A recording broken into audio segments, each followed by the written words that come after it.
Well, Chris, here we are, 2 weeks until the start of the season. You're back in the British Touring Car Championship. We caught up briefly at Autosport, didn't we? But what's been going on since then?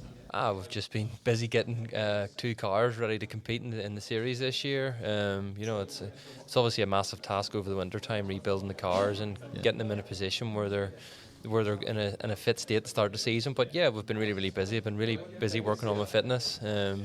We've been busy on the marketing side with sponsorship and all those kind of jobs. So yeah, it's I'm looking forward tomorrow to see the cars rolling out with all the sponsors and everything all sitting in place like we've worked so hard over the winter time to see. There's so much to do to get those 2 cars on the grid, isn't there? There's all the things you just mentioned, and I guess a lot of that is falling on your shoulders.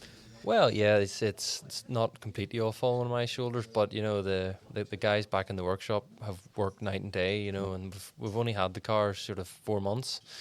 So yeah, some of these teams up and down the paddocks have had the cars 4 and 5 years now, so they know every inch of them. Yeah. But yeah, the guys have really worked hard. We've completely updated the whole front of the car. We've put a new front bumper, new aero package on the front, so it'll be interesting to see how that falls out whenever the temperatures get a little bit warmer outside. Have you had a chance to get many miles on the clock yet? Well, we've had 2 days. We've had 3 days so far. We had the 2 days at Brands and then the 1 day at Croft. But the first day at Brands, we didn't get out early enough on the Tuesday morning, just with the car being so new and all the commissioning being done with Cosworth and M Sport with the engine and things. We didn't get out until the afternoon. So we've probably done 30 dry laps on the Tuesday. The Wednesday it was wet on the morning, extremely wet, and we got a few laps, and then it didn't really dry up in the afternoon either. So we've probably done in total dry running, I would say 50 laps. So not a lot. We've done a bit in the rain, but yeah. The weather for tomorrow is looking a bit shaky as well, so we'll see what happens. Well, we're just looking out of the window here from where we are at Donington Park. It's been hailing this morning, hasn't it? So fingers crossed for some decent running tomorrow. Back into the BTCC with the new hybrid for this season as well, which is this extra boost. What have you made of that so far? Yeah, it's powerful. I think you're going to see a massive change in the way the races fall out now. I think the cars with less hybrid are going to struggle. I think the cars with more hybrid you're going to see cars coming from the back to the front, especially now with the obviously the hard, the medium, and the soft tire. There's some of the circuits we go to this year that the option is hard, and the running tire of the day is the soft. That is going to be a massive pace difference between those two things. And if you link that up with they're claiming around a 60 horsepower advantage whenever you hit the button for the hybrid.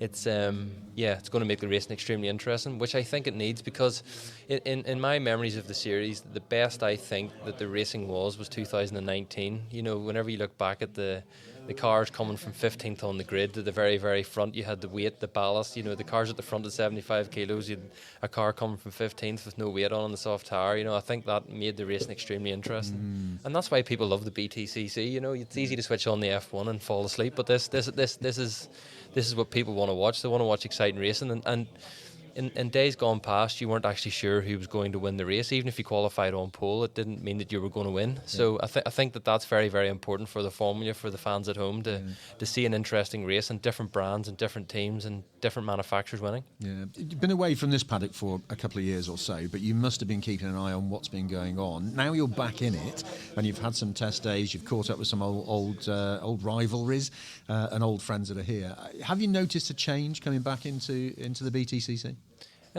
Well, you forget how heavily followed it is. You do forget that, because it's you go away from it for a few years and you do other things and you come back to it again. You do forget how heavily followed it is and the following it does have, which is great. It's arguably the biggest event for four wheels in the UK, and with the ITV coverage, it's fantastic.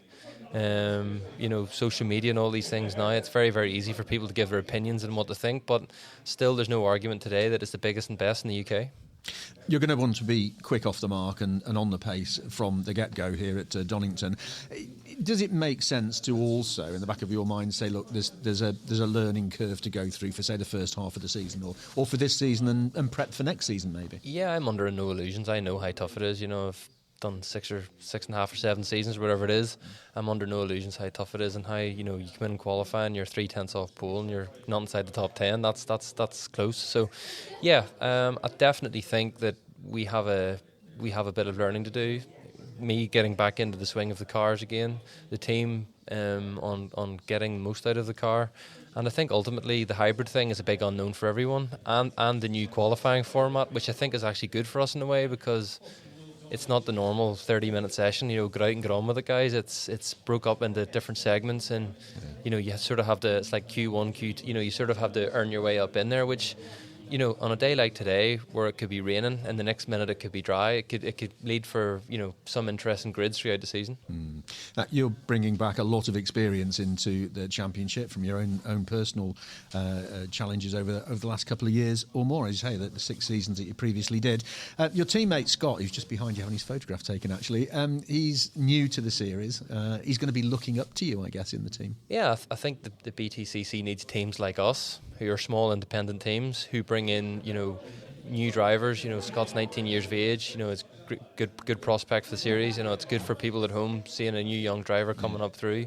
And especially for me now, I'm 32 years of age now. I'm not. I used to be the youngest one on the grid. I'm not the youngest one anymore. So how does that feel? It's only a number, so I don't feel it. I don't feel it. So yeah, I don't think about those things. But I think the last few years I've actually developed quite a lot as a person and a driver. So I'm looking forward to come back again and see how we go now. Interesting you mentioned that about you've changed as a driver. How do you think you've changed? Is it your racecraft? Is it your mental approach? What's the difference? I just think whenever you're in the series for 6 years and you're caught up amongst it, it's very hard to look back at yourself and say, what do I need to do to make myself better here? Yeah. And I think whenever you go away and we won the TCR UK Championship, which isn't the same level as this, but it still is a tough championship, to get the grips off. And I think you sort of look at yourself and you say, well, listen, I didn't do that right. How can I improve those things? Yeah. So for us to be back now, we're in control of our own destiny now, which is good. We don't have anyone as such telling us what to do, which is great. That's a good place to be, isn't it? Yes. I guess it also means there's nobody to blame. Well, I'm not really a blamer. If things don't go our way, it's somebody's fault, and it's normally either the driver's fault or the team's fault. But I think at the end of the day, motorsport's a team sport, and you have good weekends and you have bad weekends. But I'm excited to be back, and I'm really looking forward to racing against these guys again and seeing where we stand up in the big old world of the BTCC. Well, let's hope you have more good weekends than bad weekends. It's great to see you back in the series. Have a great season. Just before I let you go, we always have a bit of fun at the beginning of the season. You have to choose 2 numbers between 1 and 5, and that'll determine the 2 final questions I ask you. 2. What other sports are you good at, or would you like to be good at? What other sports am I good at? Well, I think I'm good at pool, but I'm not really. And I like my fitness, so I do a bit of CrossFit. Okay, that's good. And another number between 1 and 5? We'll go for 4, like the even numbers. 4. Which would you prefer to be, rich or famous? I prefer to be rich. Fair enough. Because if you're not really that bothered if someone knows me, I'd rather have a few quid. Chris, really good to see you. Have a great season. Thank you. Thank you.